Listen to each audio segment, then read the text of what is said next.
कानून व्यवस्था पे हम लोग लगातार सवाल खड़े करते रहे। ये हम ही लोगों के सवाल खड़े करने का परिणाम है कि सरकार की नींद खुलती है और सरकार नींद से जागती है।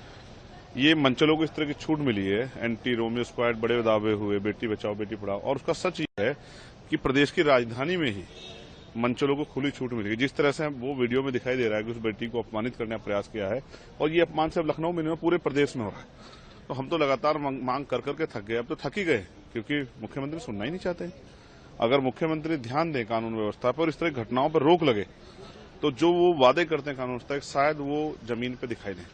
अभी तक तो कहीं दिखाई नहीं दे रहे, और ऐसे लोगों पर कार्रवाई हो, ठोस कार्रवाई हो, जहां भी जिस तरह से, जैसे एक घटना मेरे संज्ञान में आई गाजियाबाद की, एक बेटी के साथ जो है उसको पहले प्यार में रखा गया और फिर उसकी हत्या कर दी गई।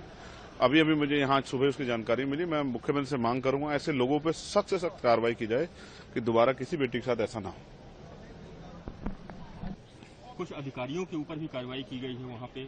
ये जो जनता में आक्रोश हुआ, उसके बाद जो है सरकार को कार्रवाई करनी पड़ी। मैं तो कह रहा हूं निचले स्तर के जो कर्मचारी, उस पर कार्रवाई करने के बजाय जो जिले पे लेवल पे कर्मचारी बैठे हैं, अधिकारी बैठे, उन पे कार्रवाई की जाएगी। तो देखिए, ऊपर कार्रवाई होगी तो नीचे वाले सब ठीक हो जाएंगे। जब ऊपर वालों पे कार्रवाई नहीं होती और नीचे वालों पे कार्रवाई होती है, नीचे वाले तो वही काम करते हैं जो ऊपर के लोग कहते हैं। तो डिस्ट्रिक्ट लेवल के अधिकारियों पे कार्रवाई हो, तब जाके ये खाना पूर्ति कर निचले अधिकारियों पर कार्रवाई न की जाए, ऊपर के अधिकारियों पर कार्रवाई की, क्योंकि उन्हीं की देखरेख में जिला चलता है। और प्रदेश की राजधानी का मामला, क्या छवि बनेगी देश में कि अगर उत्तर प्रदेश की राजधानी में महिलाएं सुरक्षित नहीं। और हम क्योंकि उत्तर प्रदेश से आते हैं, नगीना लोकसभा से हम लोग आते हैं, सहारनपुर के रहने वाले, तो हमें उत्तर प्रदेश की बहुत चिंता है। इसलिए मैं पुनः माननीय मुख्यमंत्री कहूंगा, पहली सरकारों में ऐसा होता था कि इस तरह कार्रवाई होती है और कोई किसी अधिकारी की लापरवाही होती है, उसको निलंबित किया जाता था, उसके खिलाफ मुकदमा दर्ज करके उसको जेल भेजा जाता, तब जाके अधिकारियों को समझ आता था कि उनको इस तरह से जो है ध्यान रखना है और वो नींद से जागे रहना है। तो अब तो मुख्यमंत्री की देखिए छाया में, छत्र छाया में सब चीजें उत्तर प्रदेश में हो रही है।